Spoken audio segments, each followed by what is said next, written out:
एकदा एका प्रामाणिक कुत्र्याचा मृत्यू होतो तेव्हा तो महादेवाच्या दरबारात पोहोचतो। भगवान महादेव त्या कुत्र्याला म्हणाले, हे श्वान, तू कुत्र्याच्या रूपात असताना कधीच कोणाला त्रास दिला नाही। नेहमी तुझ्या मालकाशी तू प्रेमानेच राहिलास आणि जो प्रामाणिक असतो तो मला खूप प्रिय आहे। म्हणून मला असं वाटतं की यावेळी तुला मनुष्याच्या रूपामध्ये मृत्यू लोकांवर पाठवावं आणि त्यामुळे तुला मनुष्याच्या रूपात पृथ्वीवर सुख बघायला मिळेल। कारण मनुष्य योनी सर्वश्रेष्ठ योनी आहे। ही योनी मिळवण्यासाठी देवता पण तयार असतात। भगवान शंकराचे बोलणे ऐकून तो कुत्रा म्हणाला, हे प्रभू, तुम्ही मला कोणत्याही योनीमध्ये मृत्यू लोकांवर पाठवा, पण मनुष्य योनीमध्ये कधीही पाठवू नका। मग भगवान शंकर म्हणाले, असं का? तेव्हा कुत्रा म्हणाला, हे प्रभू, मी माणसाला काही अशी कामं करताना पाहिलं आहे की तो खूपच वाईट आहे। मग भगवान महादेव म्हणाले, जर हे सत्य असेल तर मला जाणून घ्यायचं आहे की तू मनुष्याला असं कोणतं वाईट कृत्य करताना पाहिलं आहेस जे खूपच वाईट आहेत, ज्यामुळे तुला मनुष्य योनीचा राग येतो। मग कुत्रा देवाला म्हणाला, हे प्रभू, जर तुम्हाला माहीत करून घ्यायचंच आहे तर ऐका। कुत्रा भगवान महादेवाला म्हणाला, हे प्रभू, एकदाच एक ब्राह्मण काशीला विद्या ग्रहण करण्यासाठी गेला। त्याने 12 वर्ष अभ्यास केला। तेव्हा तो परत आपल्या घरी आला आणि आपल्या वडिलांना म्हणाला, पिताश्री, मी सगळं ज्ञान ग्रहण करून आलो आहे। मला सगळं स्मरण आहे। तुम्ही मला कोणताही प्रश्न विचारा, मी त्याचे उत्तर देईल। तेव्हा त्या ब्राह्मणाचे वडील म्हणाले, ठीक आहे बाळा, तुला सगळं आठवत आहे तर माझ्या एका छोट्याशा प्रश्नाचे उत्तर दे। तेव्हा तो ब्राह्मण म्हणाला, ठीक आहे पिताश्री, विचारा, तुम्हाला कुठला प्रश्न विचारायचा आहे। तो तेव्हा वडील म्हणाले, मला फक्त एवढं सांग की पापाचा बाप कोण आहे, त्याचे नाव काय आहे? ब्राह्मणाचा मुलगा विचार करू लागला, पापाचा बाप हे तर मी कुठेही शिकलो नाही। ज्या पुस्तकाचं मी अध्ययन केलं त्यामध्ये मी कुठेच वाचलं नाही आणि कुठे ऐकलंही नाही। मग ब्राह्मण रात्रभर पुस्तक वाचू लागला, पण कुठेच त्याला या प्रश्नाचे उत्तर सापडलं नाही। ब्राह्मणाचे वडील म्हणाले, जर तुला पापाचे बापाचं नाव माहीत नाही मग तू काय शिकून आलास? अजून तुला पापाच्या बापाचं नावच माहीत नाही। आपल्या वडिलांचं बोलणं ऐकून ब्राह्मण म्हणाला, मी ब्राह्मणाचा मुलगा आहे पिताजी, तुम्ही चिंता करू नका, मी लगेच या प्रश्नाचं उत्तर शोधून तुम्हाला देईल। मग मला अजून 12 वर्ष लागले तरीही चालेल। ब्राह्मण आपल्या पिताजींना एवढं म्हणून परत काशीसाठी रवाना झाला। मग कुत्रा भगवान शंकराला म्हणाला, हे प्रभू, जेव्हा ब्राह्मण घरातून काशीसाठी निघाला तेव्हा रस्त्यात त्याला खूप जोराची तहान लागली। त्याला एक घर दिसलं। मग ब्राह्मण त्या घराजवळ गेला आणि बाहेरून आवाज देऊ लागला, मला खूप जोराची तहान लागली आहे, जर घरामध्ये कोणी असेल तर मला पाणी द्या। मग त्या घरातून एक स्त्री बाहेर आली आणि तिने ब्राह्मणाला पाणी दिलं। ब्राह्मणाला पाणी दिलं आणि ब्राह्मण पाणी पिल्यानंतर त्या स्त्रीला प्रश्न विचारला, हे घर कोणाचं आहे? तेव्हा ती स्त्री म्हणाली, हे ब्राह्मण, तुम्हाला हा प्रश्न पाणी पिण्या अगोदर विचारायला हवा होता की हे घर कोणाचं आहे। तुम्ही पाणी तर पिलं आणि आता तुम्ही विचारत आहात की हे घर कोणाचं आहे। तर ऐका ब्राह्मण, हे घर एका वेश्याचं आहे, मी एक वेश्या आहे। ब्राह्मणाने जसं वेश्याचं नाव ऐकलं तेव्हा त्याने आपले कान पकडले आणि म्हणू लागला, शांतम पापम, माझ्याकडून पाप झालं, मी एका वेश्याच्या घरचं पाणी पिलं। अरे बापाच्या पापाचं नाव सापडलं नाही आणि अजून एक पाप झालं। तेव्हा ती वेश्या म्हणाली, हे ब्राह्मण, तुम्ही कुठे जात आहात? ब्राह्मणाने त्या वेश्याला सर्व हकीकत सांगितली आणि म्हणाला, मी पापाच्या बापाचं नाव शोधायला निघालो आहे, म्हणून मी पुन्हा एकदा काशीमध्ये अध्ययन करण्यासाठी निघालो आहे। ब्राह्मणाचे हे सर्व बोलणं ऐकून वेश्या विचार करू लागली, जो 12 वर्ष काशीमध्ये अभ्यास करून आला आहे तरीही त्याला माहीत नाही की पापाच्या बापाचं नाव काय आहे आणि पुन्हा एकदा अभ्यास करण्यासाठी काशीला निघाला आहे, पण हे काही गरजेचं नाही। ब्राह्मण जेव्हा काशीला जातो तेव्हाच त्यांना पापाच्या बापाचं नाव माहीत व्हायला आता हे माझ्याजवळ आले आहेत, मग मीच त्यांना सांगते की पापाच्या बापाचं नाव काय आहे। ब्राह्मणाला एवढ्या दूर जावं लागणार नाही असा विचार करून ती वेश्या ब्राह्मणाला म्हणाली, ब्राह्मण, तुम्हाला पापाच्या बापाचं नाव माहीत करून घ्यायचं आहे का? मग त्यासाठी तुम्हाला काशीला जाण्याची काहीच गरज नाही, मी तुम्हाला सांगू शकते. तेव्हा ब्राह्मण म्हणाला, जर तुम्हाला हे नाव सांगितलं तर मला एवढ्या दूर जावं लागणार नाही. मग वेश्या म्हणाली, ठीक आहे ब्राह्मण, मी तुम्हाला नाव सांगते, पण तुम्ही खूपच दूरवरून चालत आला आहात, त्यामुळे थकलेले दिसत आहात. तुम्ही थोडा वेळ आराम करा, तोपर्यंत तुमच्यासाठी मी भोजनाची तयारी करते. भोजन केल्यानंतर मी तुम्हाला नाव काय आहे ते सांगते. मग कुत्रा भगवान शंकराला म्हणाला, हे प्रभू, जेव्हा ती वेश्या म्हणाली भोजन करा, त्यानंतर मी तुम्हाला नाव सांगेल, तेव्हा ब्राह्मण म्हणाला, मी तुझ्या घरी भोजन कसा करू शकतो? मी भोजन कधीच करणार नाही. पाणी पिलं त्याचेही प्रायश्चित्त करत आहे. ब्राह्मणाचं बोलणं ऐकून वेश्या म्हणाली, काही हरकत नाही, मी तुम्हाला पीठ, तेल, साखर देते, तुम्ही स्वतः भोजन बनवून खाऊ शकता. जेव्हा ब्राह्मण म्हणाला, तू तर एक वेश्या आहे, तुझ्या घरचं अन्न कसं मी घेऊ शकतो? ब्राह्मणाचं बोलणं ऐकून ती म्हणाली, तुम्ही माझ्या हातून शिदा घेतला तर मी तुम्हाला 5 सोन्याच्या मोहरा देईन. मग ब्राह्मण विचार करू लागला, पापाच्या बापाचं नाव माहीत नाही, कुठे मिळेल या सोन्याच्या मोहरा, पण हातून निघून जातील. मग त्यावेळेस मला शिदा दिला तर काही हरकत नाही, या ठिकाणी पाहायला कोणीच नाही, स्वतःच्या हाताने भोजन बनवून खातो. कुत्रा पुढे भगवान महादेवाला म्हणाला, हे प्रभू, ब्राह्मणाला एवढा वेळ शिदा घेण्यासाठी त्रास होत होता, पण मोहरांच्या लोभामध्ये येऊन ब्राह्मणाचा सगळा त्रास संपला आणि त्याने तिच्या हातातून शिदा घेतला. तो ब्राह्मण आपल्या हाताने भोजन बनवू लागला. मग कुत्रा म्हणाला, हे प्रभू, ज्यावेळी ब्राह्मण भोजन बनवत होता तेव्हा ती वेश्या पुन्हा येऊन ब्राह्मणाला म्हणाली, ब्राह्मण, तुम्ही माझ्या घरचे पाणी पिले आहेत, माझ्या हातून शिदाही घेतला आहे, मग मी माझ्या हाताने तुमच्यासाठी भोजन बनवू शकते. तेव्हा ब्राह्मण म्हणाला, तू तर एक वेश्या आहेस, जास्त बोलू नकोस, तुझ्या घरचा शिदा घेतला हेच भरपूर आहे, तुझ्या हातातून कधीच भोजन करू शकत नाही. मग ती म्हणाली, ब्राह्मण, चिंता करू नका, जर तुम्ही माझ्या हातून बनवलेलं भोजन ग्रहण केलं तर मी त्या बदल्यात अजून 5 मोहरा तुम्हाला देईल. मग ब्राह्मण विचार करू लागला, जर मला भोजन केल्याबद्दल 5 मोहरा मिळाल्या तर माझ्याजवळ 10 मोहरा होतील. ब्राह्मण म्हणाला, काही हरकत नाही, मी भोजन करतो, या ठिकाणी मला पाहायला कोण आहे? कोणीच नाही. मग ब्राह्मण त्या वेश्याला म्हणाला, मी तुझ्या हातचं भोजन करतो, पण तू स्नान केल्यानंतरच भोजन बनव. तेव्हा ती म्हणाली, ठीक आहे, मी स्नान केल्यानंतरच भोजन बनवते. आणि तिने 5 मोहरा दिल्यानंतर तिने ब्राह्मणासाठी भोजन बनवले. मग ब्राह्मण म्हणाला, आता तू जाऊ शकतेस, मी स्वतःच्या हाताने भोजन करीन. तेव्हा ती म्हणाली, मी तुमच्यासाठी भोजन बनवलं आहे, मग मी फक्त 5 घास माझ्या हाताने खा. तेव्हा ब्राह्मण म्हणाला, बोट दिलं म्हणून हात पकडायचा प्रयत्न करू नकोस, मी तुझ्या हातून कधीच भोजन करू शकत नाही. तेव्हा ती म्हणाली, ब्राह्मण, जर तुम्ही 5 घास माझ्या हाताने खाल्ले तर मी तुम्हाला आणखीन 5 सोन्याच्या मोहरा देईन. तेव्हा ब्राह्मण विचार करू लागला, मला अजून 5 सोन्याच्या मोहरा मिळत असेल तर माझ्याजवळ 15 सोन्याच्या मोहरा होतील. मग ब्राह्मण म्हणाला, ठीक आहे, जर तुम्हाला तुझ्या हाताने भोजन करू इच्छित आहेस तर तुझ्या हाताने मला भोजन खायला घाल. ब्राह्मणाचं बोलणं ऐकून तिने ब्राह्मणाला भोजनाचे ताट दिले समोर. ब्राह्मण आणि दुसरीकडे वेश्या आणि मध्ये भोजनाचे पान. वेश्याने घास घेतला आणि आपला हात ब्राह्मणाच्या तोंडाजवळ नेला. ब्राह्मणाने तिच्या हातातून घास खाण्यासाठी आपले तोंड उघडले, पण ब्राह्मणाने जसा तिच्या हातातून घास घेणार तेवढ्यात वेश्याने ब्राह्मणाच्या गालावर एक जोरदार वाजवली. ब्राह्मण रागाने लाल झाला आणि म्हणाला, तुझी एवढी हिंमत, तू एक वेश्या असून ब्राह्मणाला मारलेस, तू खूप मोठा अपराध केला आहेस. तेव्हा ती म्हणाली, ब्राह्मण, मी कोणताच अपराध केला नाही, अपराध तर तुम्ही केला आहे, तुम्ही माझ्या घरचं पाणी पिला. ब्राह्मण म्हणाला, नाही, तुम्ही माझ्या घरातून शिदा घेतला, माझ्या हातून बनवलेलं भोजन ग्रहण केलं.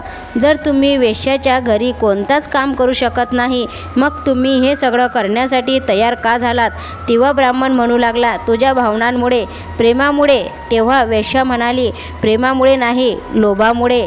त्या वेश्याचं बोलणं ऐकून ब्राह्मणाचे डोळे उघडले. वेश्याचे पाय पकडून ब्राह्मण म्हणाला, तुम्ही वेश्या नाही, तुम्ही माझे गुरु आहात. कारण 12 वर्ष काशीमध्ये अध्ययन करून मला आजपर्यंत माहीत झालं नाही की पापाचा बाप कोण आहे. तुम्ही मला काही क्षणातच सांगितलं की पापाचा बाप कोण आहे. मला आता समजलं की पापाचा बाप हा लोभ आहे आणि मनुष्याला कधीच लोभ करू नये.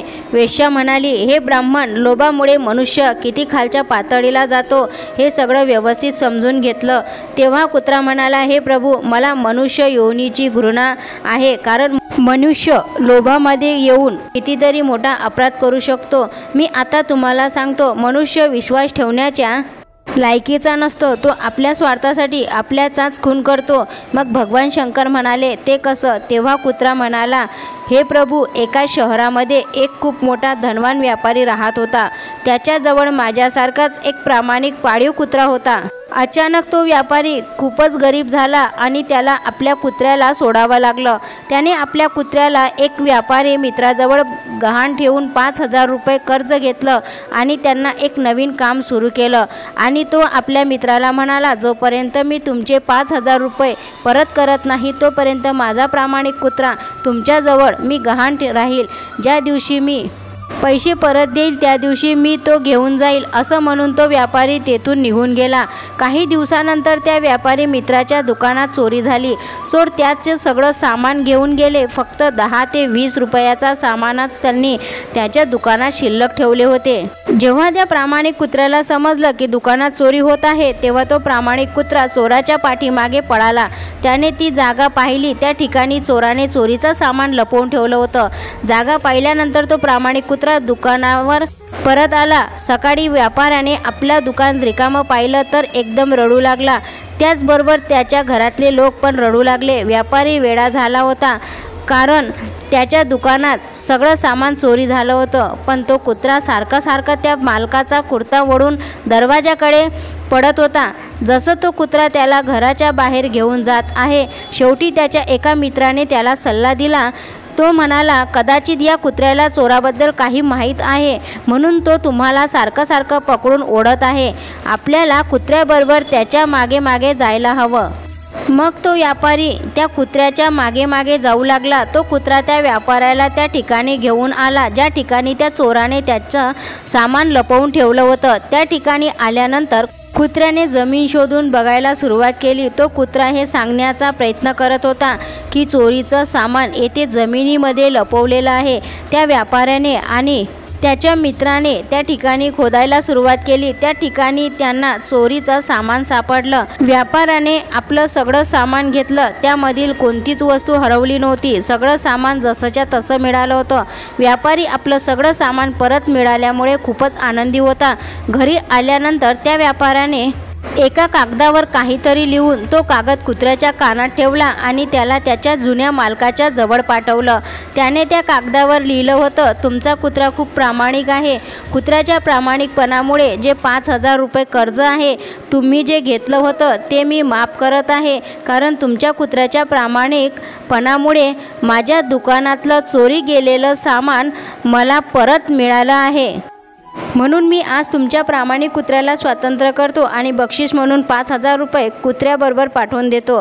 तो कुत्रा पण खूप खुश झाला की आज मी माझ्या जुन्या मालकाजवळ जाणार आहे.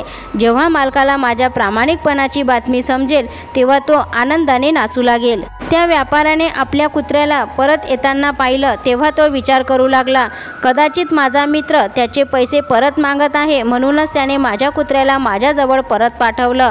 माझ्याजवळ आता पैसे नाहीत, मी त्याला कुठून देऊ? अजून माझ्या नुकसानाची भरपाई मी करू शकलो नाही. त्यामुळे मी असं करतो, माझ्या घरचा पत्ता फक्त या कुत्र्यालाच माहीत आहे. तर मी या कुत्र्याला मारून टाकलं तर तो व्यापारी माझ्या घरी त्याचं कर्ज घेण्यासाठी कधीच येऊ शकणार नाही. असा विचार करून तो व्यापारी आपल्या प्रामाणिक कुत्र्याच्या दिशेने तलवार घेऊन निघाला आणि कुत्र्याचे डोकं कापून टाकतो. त्यामुळे तो कुत्रा मरून जातो. कुत्रा मेल्यानंतर त्याच्या कानातील एक कागद खाली पडतो. त्या कागदावरचे वाचल्यानंतर त्या व्यापाऱ्याला खूप दुःख होते. कुत्रा म्हणाला, हे प्रभू, म्हणूनच मी मनुष्य योनीची घृणा करतो. मनुष्य आपल्या स्वार्थासाठी कोणत्याही थरापर्यंत जाऊ शकतो. तो आपल्या स्वार्थात येऊन आपल्याच लोकांचा खून करतो. त्यांनाच तो त्रास देतो. कुत्रा पुढे म्हणाला, हे प्रभू, मी ज्या पण घटना पाहिल्या आहेत त्यांना मी संक्षिप्त रूपात तुम्हाला सांगतो. हे प्रभू, मनुष्य विश्वासघाती असतो, लोभी, स्वार्थी असतो, चारित्र्यहीन असतो, आपली पत्नी असतानाही अनोळखी स्त्रियांच्या मागे लागतो, अतिथींचा अनादर करतो, स्त्रियांचा अपमान करणारा असतो, जे निर्दोष आहे त्याला दोषी ठरवणारा असतो. म्हणू शकतो की मनुष्य ती सगळी वाईट कामं करतो ज्यामुळे नरकाचं द्वार उघडले जाते. मग भगवान महादेव म्हणाले, तू बरोबर बोलतोस, परंतु सगळे मनुष्य एकसारखे नसतात. आता मी तुला एक छोटीशी कथा सांगतो. एकदा खूपच धनवान आणि उदार मनाचा राजा होता. तो आपल्या राज्यातल्या गरीब लोकांना सोन्याचं दान करत होता. राजा सकाळी लवकर उठून राजदरबारावरती उभा राहून गरिबांना सोनं दान करत असे, म्हणजेच त्याच्या प्रजेला पोटभर जेवण आणि घालायला कपडे मिळतील. भगवान महादेव पुढे म्हणाले, हे स्वान, एके रात्री एक शेतकरी राजाच्या महालाजवळ आला आणि भिंतीला लागून लपून बसला. शेतकऱ्याने विचार केला की तो रात्रभर महालाच्या दरवाजाजवळ राहील आणि सकाळी राजाकडून सोनं घेण्यासाठी लाईनमध्ये सगळ्यात पुढे उभा राहील. कारण शेतकऱ्यांना विचार केला की जर तो सगळ्यात अगोदर गेला तर राजा त्याला सगळ्यात जास्त सोनं देईल, मग त्याची गरिबी नाहीशी होईल. पण जेव्हा राजाच्या एका शिपायानं त्या शेतकऱ्याला रात्रीस महालाच्या दरवाजाच्या बाहेर लपलेलं पाहिलं, तेव्हा शिपाई विचार करू लागला, कदाचित हा चोर आहे जो राजाच्या महालात चोरी करण्याच्या उद्देशानं आला आहे. असा विचार करून त्या शिपायानं त्या शेतकऱ्याला पकडलं आणि त्याला महालाच्या खाली असलेल्या तुरुंगात बंद केलं. दुसऱ्या दिवशी सकाळी रात्रीची हकीकत ऐकून त्या उदार मनाच्या राजाने तुरुंगात बंद असलेल्या शेतकऱ्यांबरोबर बोलण्याचं ठरवलं. त्या राजाने त्या काळोख्या आणि भयानक तुरुंगात प्रवेश केला आणि त्या शेतकऱ्याला म्हणाला, तुला माझ्या राजमहालामध्ये चोरी का करायची होती? माझ्या प्रजेला पोटभर जेवण आणि भोजन मिळावं म्हणून मी सोनं दान करत असतो, हे तुला माहीत नाही का? मी हे सोनं आनंदाने दान करतो. राजाचे बोलणे ऐकून तो गरीब शेतकरी म्हणाला, राजन, मी चोर नाही, मी एक शेतकरी आहे जो वाईट परिस्थितीतून जात आहे आणि मला मदतीची गरज आहे. मी एकेकाळी एक चांगला शेतकरी होतो आणि एक चांगला व्यापारीसुद्धा. मी खूप दान पुण्य करत होतो, पण एक वर्ष दुष्काळ पडला आणि चोरांनी मी साठवलेलं धन चोरलं. तो शेतकरी पुढे म्हणाला, महाराज, मी तुमच्या राजमहालात चोरी करण्यासाठी आलो नव्हतो. मी रात्री यासाठी आलो होतो की सकाळी सगळ्यात अगोदर मी लाईनमध्ये उभा राहील, तेव्हा सकाळी तुम्ही सोनं वाटाल तेव्हा सगळ्यात अगोदर मला मिळेल. महाराज, मी जे काही सांगत आहे ते सत्य आहे. शेतकऱ्याचं बोलणं ऐकून राजाच्या मनाला लागलं. त्याने आपल्या शिपायांना त्याला तुरुंगातून सोडवण्याचा आदेश दिला. मग राजाने त्या शेतकऱ्याला 10 सोन्याची नाणी दिली, ज्यापासून तो आपले आयुष्य जगू शकेल. शेतकरी राजाचे आभार मानून आपलं सोनं घेऊन राजमहालातून निघून गेला. दुसऱ्या दिवशी शेतकरी आपल्या 10 सोन्याच्या नाण्यांपासून संतुष्ट झाला नव्हता. तो पुन्हा रात्री राजमहालाच्या दरबाराजवळ वाट पाहत होता. तो प्रत्येक रात्री राजमहालाच्या दरवाजाजवळ येऊन सकाळ होण्याची वाट पाहत होता. राजा प्रतिदिन येत होता आणि त्याला 10 सोन्याची नाणी दान करत होता. अशा प्रकारे 10 सोन्याची नाणी तो कितीतरी दिवस प्राप्त करत होता. शेवटी एक दिवस राजा शेतकऱ्याला म्हणाला, मी तुला एवढं सोनं दिलं आहे, मग तू प्रतिदिन माझ्या राजमहालात का येतोस? मला वाटतं तुला एवढं सोनं दिलं आहे की तू आता गरीब आणि उपाशी राहणार नाहीस. तेव्हा शेतकरी म्हणाला, महाराज, मला तुमच्याप्रमाणे व्हायचं आहे. तेव्हा राजा म्हणाला, जर तुला माझ्याप्रमाणे व्हायचं असेल तर तुला या राजमहालातल्या गरीब लोकांची मदत करावी लागेल. तेव्हा शेतकरी म्हणाला, हो महाराज, जर मी तुमच्यासारखा झालो तर मी या राज्याची गरिबी नाहीशी करीन. राजा त्या शेतकऱ्याचे बोलणं ऐकून खूप प्रभावित झाला आणि राजाने आपले अर्ध राज्य त्या शेतकऱ्याला देऊन टाकले आणि त्याला अर्ध धन देऊन म्हणाला, तुला वचन द्यावं लागेल की तू नेहमी त्या लोकांची मदत करशील ज्यांना तुझ्या मदतीची गरज आहे. मग शेतकऱ्यांनी राजाला वचन दिलं. राजाने आपले अर्ध राज्य आणि अर्ध धन त्या शेतकऱ्यांना दिलं. भगवान महादेव म्हणाले, हे श्वान, अशा प्रकारे कितीतरी वर्ष निघून गेले. तो शेतकरी खूपच धनवान झाला. त्याने राजाद्वारे प्राप्त केलेले धनापासून खूप सारे धन एकत्रित केले. मग तो त्या राजापेक्षाही जास्त धनवान त्या राज्यातल्या गरिबांना वाटू लागला. तो राजा शेतकऱ्यांबद्दल ऐकून खूपच आनंदी झाला की तो गरिबांची मदत करतो. त्याला माहीत होतं दुसऱ्याला देण्यातच जगातलं सगळ्यात मोठं सुख आहे आणि शेतकऱ्यांनी पण हाच धडा चांगल्या प्रकारे घेतला होता की तो पण आपलं धन, आपला आनंद दुसऱ्यांबरोबर वाटले आणि मग तो वाढूही लागला. मग शेतकरी आणि राजा दोघांनीही मिळून आपल्या राज्यातील सगळी गरिबी नाहीशी केली आणि प्रजा सुखाने जीवन जगू लागली. कथा ऐकल्यानंतर भगवान महादेव म्हणाले, हे श्वान, या कथेतून हे स्पष्ट होते की या जगात सगळे मनुष्य एकसारखे नसतात. जो जसा कर्म करतो त्याला तशाच प्रकारे फळ प्राप्त होते. मग कुत्रा म्हणाला, ठीक आहे प्रभू, तुम्ही मला जे पण रूप देसाल त्याचा मी स्वीकार करतो. मग भगवान महादेवाने त्या कुत्र्याला मनुष्य योनी घेऊन पृथ्वीवर पाठवलं आणि त्यांना धर्माच्या मार्गावर जाऊन मोक्षाची प्राप्ती केली. मित्रांनो, जो मनुष्य वाईट काम करेल त्याला वाईट फळ प्राप्त होते आणि जो मनुष्य चांगले काम करेल त्याला चांगलं फळ प्राप्त होते. कथा आवडल्यास लाईक, सबस्क्राईब, शेअर अवश्य करा. भेटूया अशाच नवीन कथेसोबत. श्री स्वामी समर्थ. जय जय स्वामी समर्थ.